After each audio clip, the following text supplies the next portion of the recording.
دې بیانې لپاره دعوت ورکوم ډېر ګران او قدرمن همسفر جناب مولانا حفیظ الرحمن درویش صاحب ته چې هغه دې راشي او ستاسې وړاندې د خپل وعظه وینا وړاندې کړي. جناب حضرت مولانا حفیظ الرحمن صاحب فاضل دارالعلوم مسجد اسلامیہ درویش پشاور. شرور أنفسنا ومن سيئات أعمالنا من يهده الله فلا مضل له ومن يضلله فلا هادي له ونشهد أن لا إله إلا الله وحده ونشهد أن محمدا عبده ورسوله. أعوذ بالله من الشيطان الرجيم. بسم الله الرحمن الرحيم. تبارك وتعالى في القرآن المجيد والفرقان الحميد عن عبد الله بن مسعود رضي الله تعالى عنه قال سألت رسول الله صلى الله عليه وسلم أي الأعمال أحب إلى الله؟ قال رسول الله صلى الله عليه وسلم الصلاة على وقتها. استاد وایي تاسو وایا څنګه خوب کې دي دریم هغه وایي استاد جی پرون ته په جنت کې ګرځېدلې پرون ته په جنت په شنو چمنونو کې ګرځېدلې په نهرونو کې ګرځېدلې ډېر خوشاله وې لیکن عجیبه خبره دا وه چې ستا ګیرې نه ملغلرې بهېدلې ستا ګیرې نه سره او سپین بهېدل ستا ګیرې داسې جنګاو کول لکه زرګون. هغه ته وایي بچیا دا زما د حدیث په ظاهره باندې عمل وکړو. نبي علیه الصلاة والسلام فرمایي چې کله د مور پلار د مور پلار خدمت کوي نبي علیه الصلاة والسلام فرمایي الجنة تحت اقدام امهاتها. جنت د مور د خپل لاندې وي. ما د خپل والدې دوی په خپله ګیره صفا کړې وې ځکه زما ګیره چڼکېدله. ما د خپلې مور ګردونه په ګیره صفا کړې وو ځکه زما ګیرې نه لرونه بهېدل. زما عزتمند دی ځکه قرآن هم وایي وبالوالدین احسانا. خپلو والدینو سره ښه نیکي کوئ او ښه سلوک کوئ.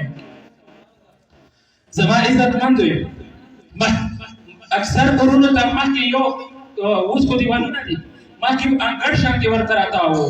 ها انګړ کې یو پلار ځان سره خپل بچی راکېنولی دی. ورته وایي مخامخ یو دیوال باندې کرغه کېناسته.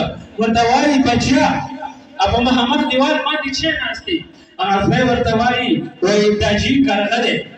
دوباره یې بیا ورنه پوښتنه وکړه. ورته وایي بچیا ته په مخامخ دیواله باندې څه ناستې؟ هغه ورته بیا وایي بچیا کرغه دی. درې باره یې ورنه پوښتنه وکړه چې څلور پیره یې ورنه پوښتنه وکړه. ورته وایي دا چې په خبره ولې نه پوهېږې؟ دا زما څلورمه پیره شوه چې وویللو چې کرغه ناست دی. پلار یې ډېر زیات خفه شو او ډېر زیات ایمانه شو. ورته وویل بچیا داسې وخت و چې ته ماشوم وې زما غېږ کې ناست وې تا مانه پوښتنه وکړه په همدې دیوال کرغه ناست و.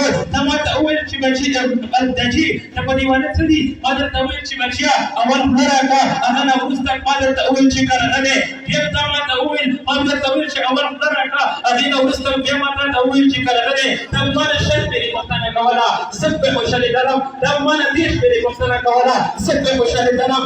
دا مانه چې څومره زیاتې پوښتنې کولې زه پرې خوشحالېدلم. ما ویل چې دا چې څومره ډېر وایي زه پرې خوشحالېږم. نن ما تا ته څلورمې پېرې وویللو ته دومره بې خفه شوالې لیکن هغه ځای کې هغه بې ورته معافي وغوښتله. ورته وایي د جي ما معاف کړه. زما عزتمند دی حضرت الکمال رضی الله تعالی عنه ډېر جلیل القدر صحابي دی. ظاهري خبره کوم. حضرت الکمال رضی الله تعالی عنه ډېر جلیل القدر صحابي دی.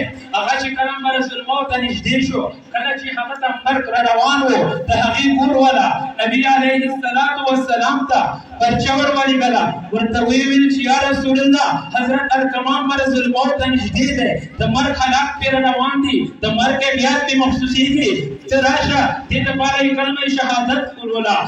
نبي علیه الصلاة والسلام حضرت بلال رضی الله تعالی عنه حضرت حبیبی نجار رضی الله تعالی عنه ته وویل چې لاړ شئ حضرت الکمال ته کلمه شهادت ولولئ.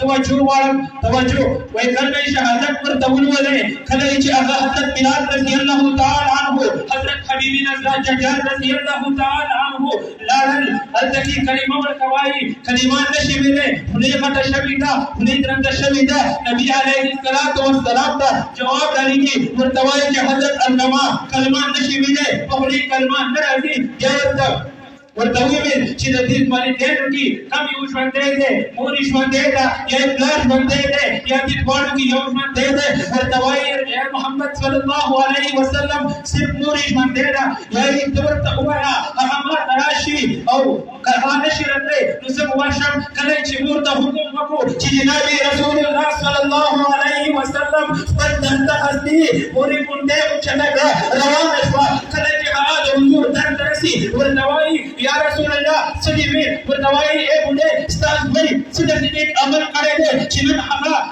دې عذاب کې ګرفتار دی سینې یې نه وځي هغه وایي چې تهجد ګزار هم و ادبونه به یې هم کول صدقې به یې هم ورکولې تهجد به یې هم کول لیکن هغه به خپلې ښځې ته ترجیح زیات ورکول و ما ته به یې کم ورکول و زما احترام پې نه ساتل و زما عزت پې نه کول و نو دا زه نه مطلوب نبي علیه الصلاة والسلام ورته وایي چې دلته نه ممکن د جهنم اور کې ټول عمر سوځي ورته وایي لاړ شئ حشات سره جمع کړئ او د حضرت علقمه پې اوس ورته وایي نور وایي چې دا هم زه نشم برداشت کولی ورته وایي چې دا نشي برداشت کولی د قیامت په ورځ به ټول عمر د جهنم په اور کې سوځي هغه وایي چې ای انسانه واوره ای فرشتې واوره ای بشره واوره ما خپل زوی حضرت علقمه بهلی دی کله چې دلته نه په منډې روان شو حضرت بلال رضي الله تعالی عنه کله چې علقمه کور ته رسي د هغه په خولې د کلمې تلقین راځي کلمه وایي او هغه ته کلمه شهادت نصیب کېږي نبي علیه الصلاة والسلام فرمایي